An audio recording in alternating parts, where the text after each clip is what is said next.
আসসালামু আলাইকুম রহমতুল্লাহ। আলহামদুলিল্লাহ ওয়াসসালাতু ওয়াসসালামু আলা রাসূলিল্লাহ। সম্মানিত ভাই বোনেরা, আজকে আমাদের সংক্ষিপ্ত আলোচ্য বিষয় হচ্ছে বাবু কওলিল্লাহি তাআলা হাত্তা ইযা ফুজ্জিআ আন কুলুবিহিম। আল্লাহ সুবহানাহু ওয়া তাআলা ইরশাদ করেন, হাত্তা ইযা ফুজ্জিআ আন কুলুবিহিম ক্বালু মাযা ক্বালা রাব্বুকুম ক্বালুল হাক্কা ওয়া হুয়াল আলিয়্যুল কাবীর। এই আয়াতের মর্মার্থ হলো, অতএব যখন তাদের অন্তর থেকে ভীতি দূর করা হলো, ভীতি দূর হয়ে গেল, তারা বলতে শুরু করলো একজন অপরজনকে, তোমাদের রব কি বলেছে?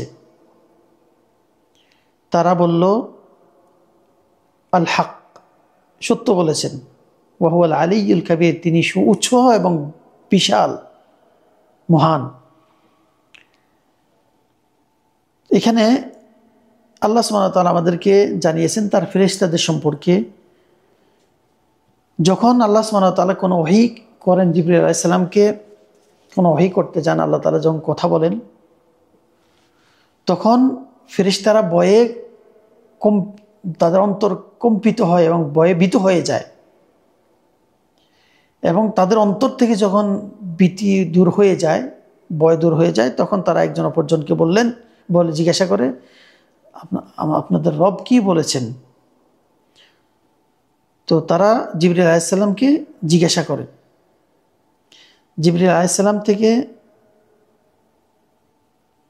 যখন ভয়ভীতি দূর হয়, তখন তিনি ফেরেশতাদেরকে উত্তর দেন যে তিনি হক বলেছেন। কারণ আল্লাহ যখন কথা বলেন ওহী অবতরণ করার সময়, ফেরেশতারা আল্লাহর কথা শুনে ভয়ভীত হয়ে বেহুশ হয়ে যায়। যখন তাদের হোশ ফিরে আসে, ভয়ভীতি দূর হয় অন্তর থেকে, তখন তারা জিজ্ঞাসাবাদ করে একজন অপরজনকে, আপনাদের রব কি বলেছেন? যখন তাদের অন্তর থেকে ভয় দূর হয়, তখন তারা এই কথাগুলো বলে। তখন তারা এই উত্তর দেয়, ক্বাল আল হক ওয়া হুয়াল আলিয়্যুল কাবীর, তিনি সর্ব বিষয়ে উঁচু এবং সর্ব বিষয়ে ক্ষমতাবান, মহান, তিনি সত্য বলেছেন। আজকের যে এই আলোচনা থেকে যেটা আমরা বুঝতে পারি, সেটা হচ্ছে আল্লাহ সুবহানাহু ওয়া তাআলা যে কথা বলেন সেটা সাব্যস্ত রয়েছে, আল্লাহর কালাম সাব্যস্ত রয়েছে, আর সেটি আল্লাহ তাআলার জন্য, আল্লাহর শানে সম্মানে যেমন প্রযোজ্য, আল্লাহর মতো তিনি কথা বলেন। আর কোরআনুল কারীমও আল্লাহ তাআলার বাণী, আল্লাহ তাআলার কথা। 2 নম্বর বিষয় হলো, আল্লাহ সুবহানাহু ওয়া তাআলার কথা মাখলুক নয়, সৃষ্ট নয়, বরং এটি আল্লাহর সাথে সম্পৃক্ত। আল্লাহ তাআলা বলেছেন, আল্লাহর কথা কখনো সৃষ্ট হতে পারে না। কারণ ফেরেশতা তখন তারা বলে, মাযা ক্বালা রাব্বুকুম, তারা এই কথা বলে না যে মাযা খালাকা রাব্বুকুম, বলে তোমাদের রব কি বলেছেন। এটা বলে না যে তোমাদের রব কি সৃষ্টি করেছেন।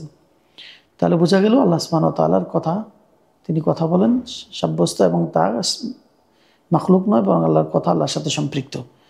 হাদা ওয়াল্লাহু আ'লাম ওয়া সাল্লাল্লাহু আলাইহি ওয়া সাল্লাম আলা নবিয়িনা মুহাম্মদ ওয়া আলা আলিহি ওয়া সাহবিহি আজমাইন। আসসালামু আলাইকুম ওয়া রাহমাতুল্লাহি ওয়া বারাকাতুহু।